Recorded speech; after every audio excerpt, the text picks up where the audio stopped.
Today is March 10th, 2022, and it's day 15 or 16 of the war, I think, back in the main train station in Krakow. And the plan is we have these Americans that brought over 40 suitcases, but we don't have a good way of getting them into Ukraine. But we found because apparently the place that I went to before where they would put them underneath these passenger buses and then get them across, some stuff has been getting stolen that way, which is really unfortunate. And so they need someone who's more or less trustworthy. I can't say that I'm the most trustworthy, but I guess I'm trustworthy enough.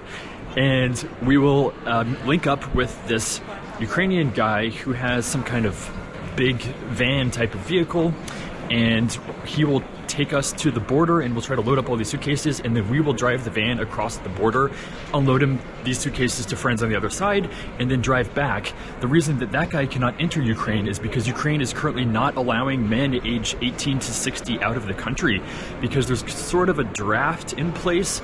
It's not a full draft, but they're not letting men out knowing that they might need to draft them in the future, basically. And so we're going to meet up with this guy here in this train station.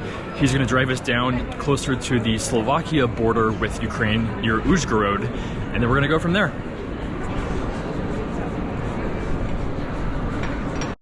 So he says he's on the roof of this train station here. Apparently there's a lot of area of the roof of the train station, so we'll find him. So we found this guy, Sasha. Say hello. And this is the van we're going to try to fit 40 suitcases in. So now our step is to get to where the suitcases are, and we'll go from there.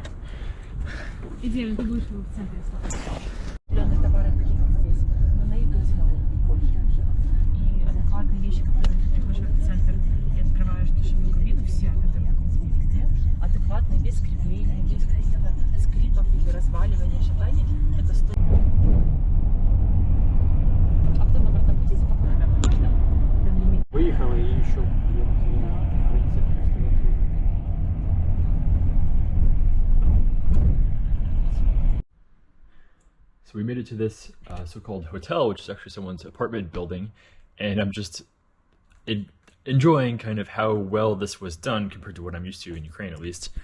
So in the basement of this building, we have some garages. People have their own individual spots here. They have ventilation so that your exhaust doesn't make a bunch of noise. Then from there, I guess I better turn this light off. Then from there, you can come straight into the main building, hop on the elevator, or come up to the main entrance here where the mailboxes are.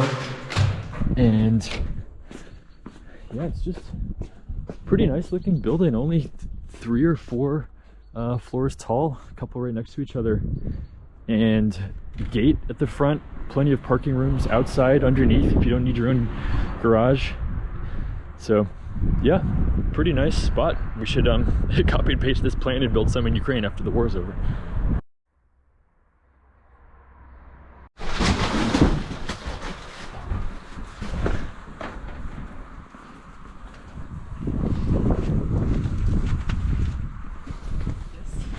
Sorry.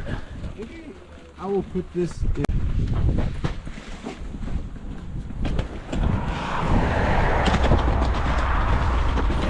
Yeah, you want it stuck up. That's a heavy stick. How much is that? That is 62mm rounds before it breaks. Okay. It'll take a lot of 9mm, a lot of 5.56, okay, 6.5 Creedmoor. It's a large plate.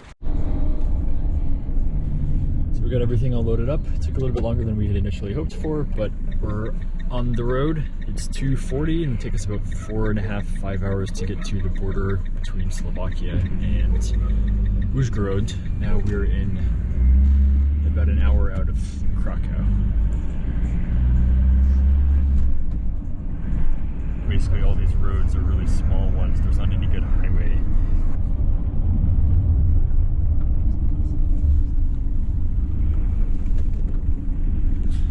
Getting to the mountainy area, and there's snow on the ground.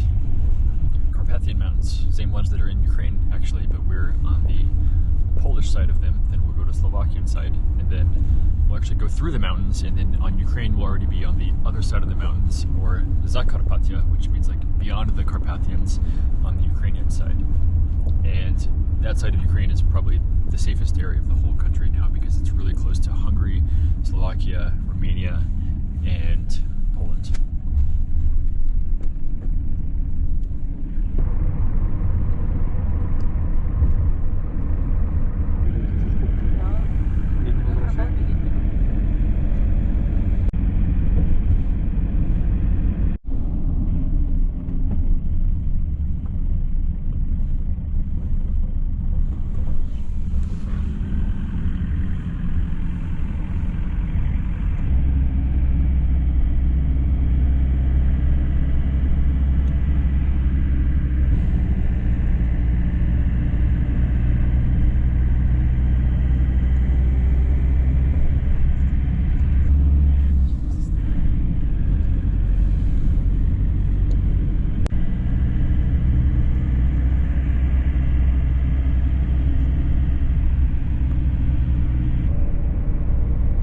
Polish-Slovak border. In fact, this should be it right here.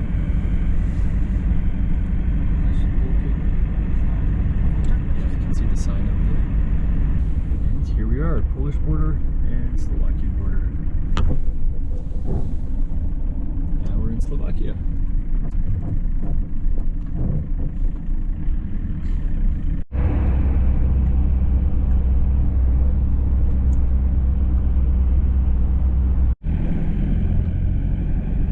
Starting to get dark here in Slovakia. We noticed that it's slightly less developed looking, but the roads themselves are wider, and I think we're about to even get on a small strip of highway, but just for a few minutes. And we still have 2 hours and 45 minutes to the border.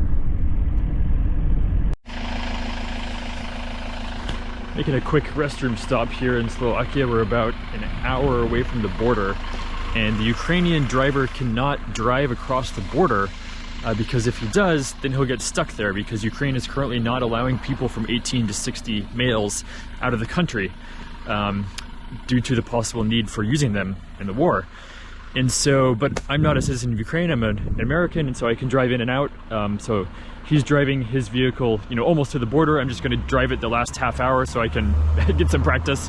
Here we go, my turn to drive.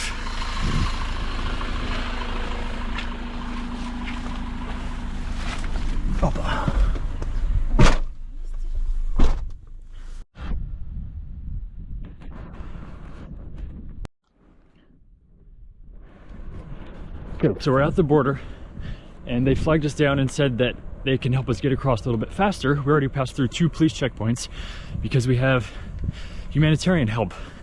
But also it turns out that some of our friends are right here, and we need to go give them €5 so they can pay for parking because they don't have any cash with them and their card doesn't work or something. So anyway, timing happened to work out interestingly on that.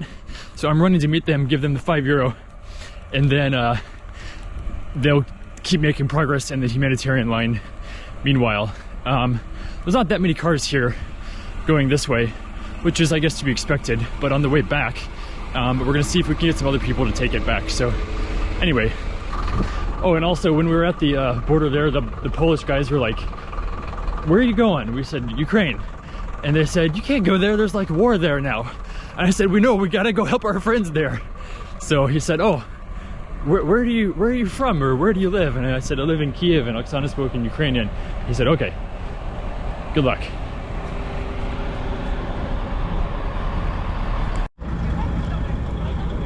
Okay, so it looks like the actual border crossing is down there. And here's some kind of humanitarian help thing. They've got a bunch of tents and stuff set up. Let's see what's here.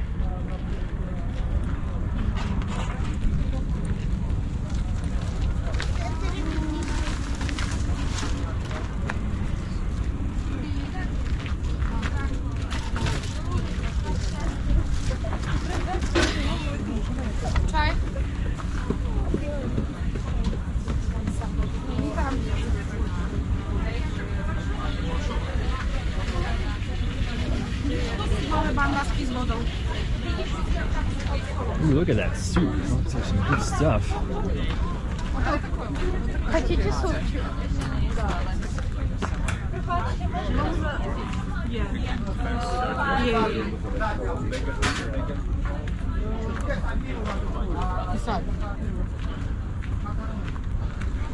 Very nice. So basically, as far as I can tell, they've set up a number of tents here and people are cooking food, and no one looked hungry. They had a massive pot of stew there, which looked pretty good. I would try some Slovak stew.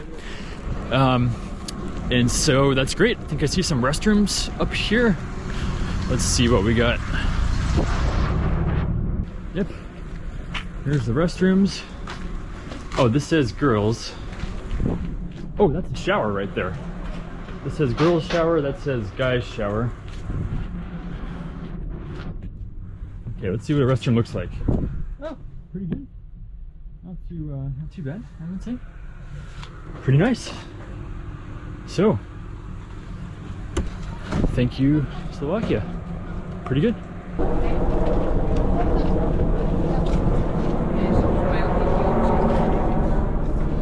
Ooh. What's going on there?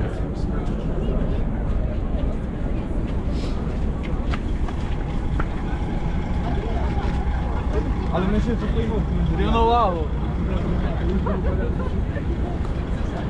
there's actually not tons of people here. I expected to see more, but I see some more down there.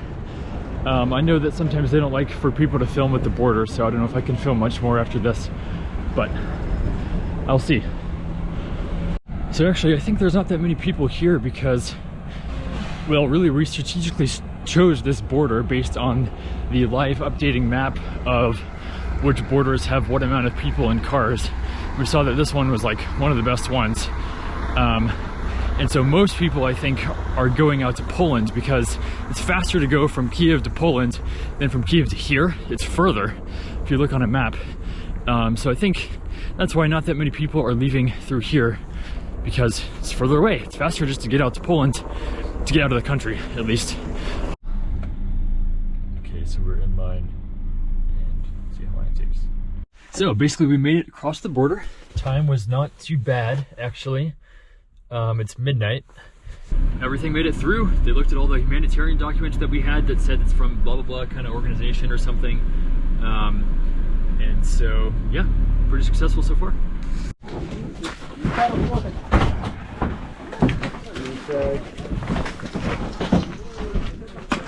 Opa.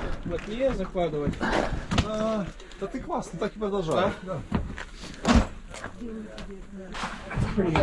Okay, so last night we stayed the night at this hotel that some of our friends are renting, and basically some guy knew a guy and they rented out the whole hotel, and they said, okay, we'll just have a ton of people here and, you know, just let us use the kitchen and everything. And so it's kind of like a big camp there of sorts, like a summer camp. You know, every room is full, and so we got there and, like, you know, here's a mat for you that you can sleep on, and which was nice, and a sleeping bag. And so they put us in, you know, it was dark, and so we stayed in some room just on the floor somewhere, wherever there was a spot. And we woke up in the morning and someone was like, oh, hey Aaron, like, how's it going? And so there's some people that we knew, and we knew like half the people at this place, and it's cool to see everyone, but it's really heartbreaking to know that they're here because they had to leave their homes. And so the reason that they're not crossing the border, these people, because, you know, we were in Krakow yesterday, and basically you can just show up at the train station and someone will give you a spot to stay. But here, men are not allowed to leave. And so a lot of families chose to stay here because they don't want to leave the husband behind and not knowing, you know, if or when they will see him again or something. They just don't feel comfortable separating. So therefore a lot of people are on this side of the border. So we're at the gas station here, and now the price is 47 hryvnia per liter. And when I left just a month ago, it was about 29 per liter. So it's approximately a 60% increase in price, pretty high. In dollars per gallon, it's around $6 per gallon, whereas when I left it was around 4, I would say.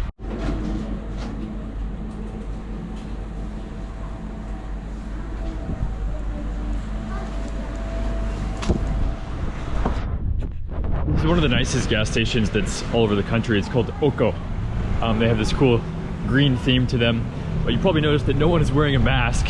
So basically when the war started, everyone was like, psh, masks? Like, no one knows anybody who's died from COVID in the past month or two.